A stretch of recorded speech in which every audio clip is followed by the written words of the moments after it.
Ok les gars, j'espère que vous allez bien. On se retrouve, victoire du Barça, les frérots 3-1 face au Real Betis. Un match rapide, hein, un match rapide. Waouh, chargé en émotion, chargé en émotion. Waouh, waouh. Robert Lewandowski, c'était sa dernière. Il a eu un accueil, il a eu les gars des salutations, il a eu vraiment de l'amour du public. C'est ce qu'on demandait, mais moi je demandais un peu plus un but. Mais très très belle victoire du Barça à domicile. Ça permet de finir la saison 100% de victoire à domicile en Liga. Je ne sais pas si c'est déjà arrivé, il va falloir vérifier. Mais incroyable, incroyable, incroyable.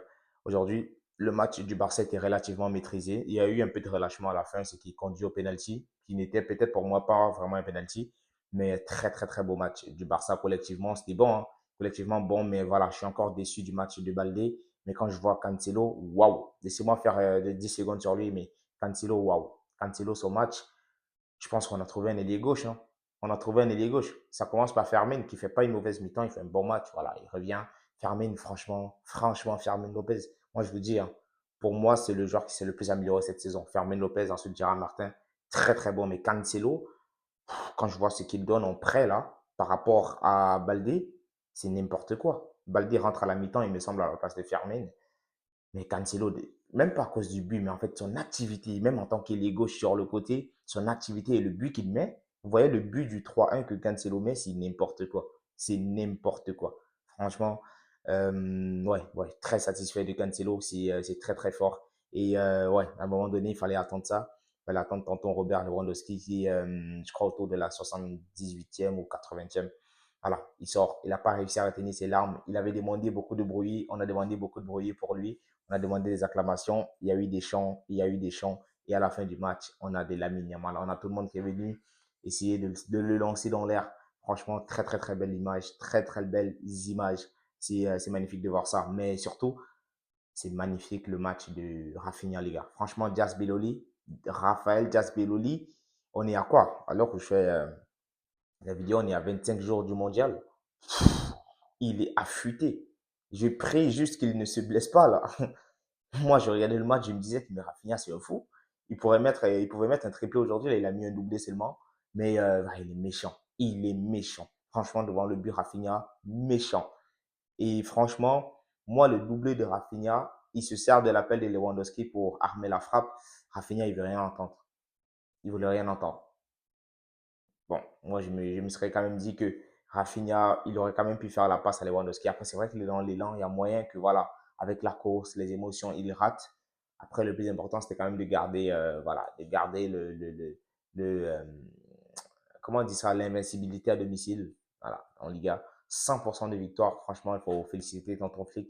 C'est très, très beau et voilà, c'était un bel hommage. Et peut-être, bon, si Rafinha donnait cette passe décisive à Robert, Robert serait peut-être rentrer dans le top 10 des meilleurs attaquants, voilà, de l'histoire du Barça. On sait que Messi est à plus de 650, voilà, c'est incroyable ce que Messi a fait. Mais ouais, c'est quand même très très fort. Très très fort. Robert Lewandowski, il y a pas mal de choses. Franchement, le trio, Rafinha, Lewandowski, Lamine Yamal, cette photo-là, franchement, ça prend un autre sens et c'est très très bien, très très bien comme ça. Et voilà, 37 ans, on va le suivre, hein, on va le suivre, on va le suivre, on va le suivre, on lui souhaite que le meilleur. Moi, je ne souhaite pas qu'il aille jouer avec les Al Hilal, Al Nasser. Voilà, pas parce que voilà, mais voilà, il peut y aller, c'est son choix bien évidemment, mais j'aimerais qu'il reste encore en Europe au moins un an. Je sais pas moi, des clubs, il y a des clubs qui peuvent le prendre, hein, il y a des clubs qui peuvent prendre Lewandowski, je sais pas moi, Manchester United pour profiter de son expérience. Je sais pas moi, Chelsea, AC Milan, tu as des clubs qui peuvent prendre juste l'expérience, le temps, voilà, d'avoir un cadre comme ça dans le vestiaire parce que c'est une immense fierté. C'est une immense légende et il a tellement d'expérience. Il sait tellement bien se mettre et il a encore un peu de jus. Donc peut-être l'épuiser une dernière année en Europe avant qu'il s'en aille. Moi, ce serait mon souhait, mais Lewandowski, on lui souhaite que le meilleur. Immense légende. Immense, immense, immense, immense légende. Mais encore une fois, le match de Rafinha, waouh! Aujourd'hui, Yamal n'est pas là, voilà, ça me manque encore. Franchement, devant les matchs, on s'ennuie un peu. Voilà, au milieu de terrain, très très bon match de Gavi Pedri, le double pivot. Ouais, franchement, très bon, très très bon. Gavi, surtout, je suis très content de voir qu'il est capable d'enchaîner. Ça fait, je crois, ça fait 2 ou 3 matchs qu'il enchaîne. Je crois qu'il a enchaîné le Classico. Là, il a enchaîné à la veste. Bon, il est sorti un peu, je me sens, mais aujourd'hui, Gavi, il enchaîne 90 minutes, c'est fort. 90 minutes, quand même, c'est fort. Donc, très, très, très, très content du match de tonton Gavi.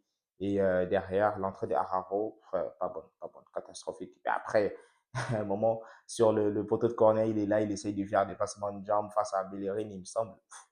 Bellerin, lui, d'ailleurs, il s'oublie. Il s'oublie. Ceux qui ne savent pas, Bellerin, il a été formé aussi chez nous, il est passé par le Barça. Et il s'oublie, il fait la passe décisive à Rafinha pour le doubler. Franchement, c'était trop drôle. C'était extrêmement drôle. Extrêmement déçu de Baldé, encore une fois. Très déçu de l'entrée de Bardi. Lui, par exemple, ça m'étonnerait qu'il reste. Lui, ça m'étonnerait qu'il reste parce que son entrée aujourd'hui, waouh, waouh. Voilà, Koundé, match moyen. Joan Garcia, je suis encore déçu parce qu'il méritait ce clean sheet. Isco qui fait voilà, un match relativement correct. Hein. Isco, ouais, techniquement, tu sens qu'il est au-dessus de la moyenne au Real Betis là. Il met son but sur penalty, mais j'aurais voulu ce clean sheet pour Joan Garcia parce que tout ça, ça compte dans un foot de stats. Pour un gardien aussi, ça compte. Mais bon, on va se dire que bah, le plus important est fait, le plus important est fait. Très bon match de Maldini, très bon match de Koubarsi, très bon match d'Eric Garcia. Encore une fois, je finis en disant, il y a quand même eu de belles entrées. Olmo, sa rentrée n'a pas été mauvaise, mais Baldé, je suis très déçu. Ronny Bardi, très déçu. Cancelo, bravo. Moi, j'ai dit, ce mec-là, on doit absolument le finaliser. On doit le finaliser. Vraiment, on doit le finaliser. Quand il marque, il fait sa célébration, c'est qu'il y a des critiques, il y a encore des personnes qui parlent, mais honnêtement, le rendement de Cancelo, phénoménal. Merci encore à Tonton Antiflick de nous faire vivre ça. Merci à tous les supporters, merci à tous les coolers qui ont rendu un hommage à Lewandowski. On est plus qu'un club et c'est pour une raison, c'est ça, la famille. Merci encore à vous les gars, n'hésitez pas à vous abonner, de vous me laisser savoir en commentaire qu'est-ce que vous en pensez. On se retrouve très certainement demain pour une nouvelle vidéo. Ciao, ciao. En passant, le Real, continuez de rigoler.